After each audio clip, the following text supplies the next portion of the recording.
So today our topic is dreams come true from Annie to Letty. These are our contents. In Taiwanese super aging society, there are more than 220,000 of domestic caregivers and 81.5% of rate of Indonesia played a vital role in Taiwan society.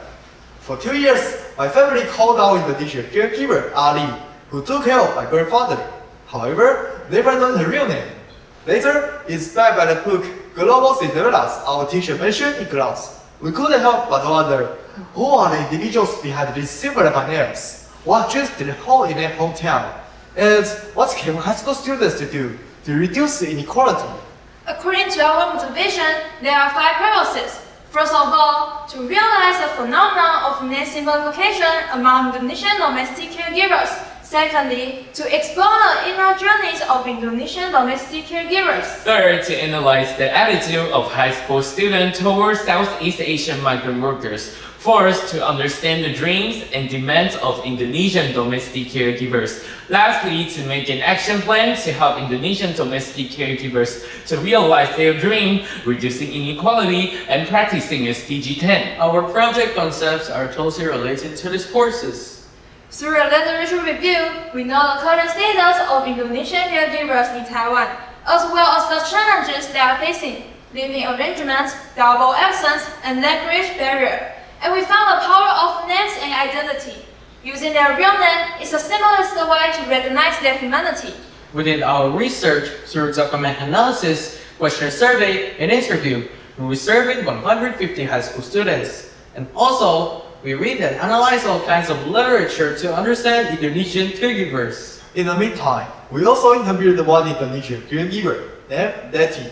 Furthermore, we used one group pre-test and a post-test to decide to find out if our action name worked. Through literature review and data analysis, first of all, we found that 9 out of 10 caregivers are facing the issue of their name being simplified or replaced. What's worse, in our survey, only 2.7% of students knew the real name of caregivers living in their own home. Moreover, through our interview with Letty, we learned about her inner journeys and dreams. Also, she isn't just a worker, she's a dreamer just like us. She wants to build a house for her family and dreams of opening her own spa salon in Indonesia. She wants her story and her name to be seen, being respected by others and her child. Now, let's see high school students' attitude towards Southeast Asian migrant workers. Among the 150 students, 70.6% of high school students held negative stereotypes about migrant workers, while they show high empathy, they have very low actual interaction due to media stereotypes and family influences. Based on this finding, we discovered the problem they are facing. So, how can we help them? Therefore, we interviewed Sandy Lee from GICA and proposed our own action plan, and we named it Sobat Indo. First, we created an account on Instagram, collecting and sharing the positive stories about the Indonesian caregivers to break stereotypes. Moreover, we wrote a biography novel titled From Annie to Letty, sharing Letty's journey and her dream. Also, we established a website featuring Letty's stories and heartwarming stories of Indonesian caregivers to increase understanding and respect. People can also download cute stickers with bilingual phrases in Mandarin and Indonesian on our website to help caregivers learn Mandarin in daily life. Lastly, we developed an app to help Indonesian caregivers learn Mandarin, aiming to help them interact more effectively with employers. To see if our action plan worked, we gave 150 participants the post test, and we found the percentage of high school students holding negative stereotype dropped from 70.6% to 48.5%. These action plans has also received positive feedbacks from students and Letty.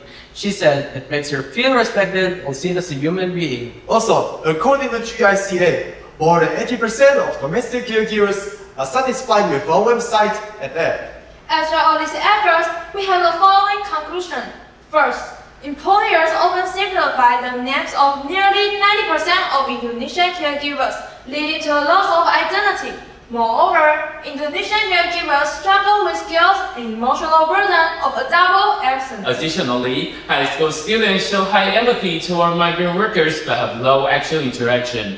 Indonesian caregivers seek personal growth and social connection beyond financial need. Most significantly, SOBA Indo effectively improves students' attitude by breaking stereotypes. Based on the conclusions, we have the following suggestions. First, schools should organize cultural exchange activities to deepen multicultural education. Moreover, digital platforms should be built to share life stories and promote social inclusion.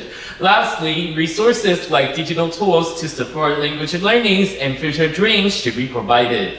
In the end, we are truly grateful To those student heroes taking care of the old. Together, we keep fighting on. Our one step today will lead to 1,000 miles tomorrow. because we are SOBA Indo. These are our references.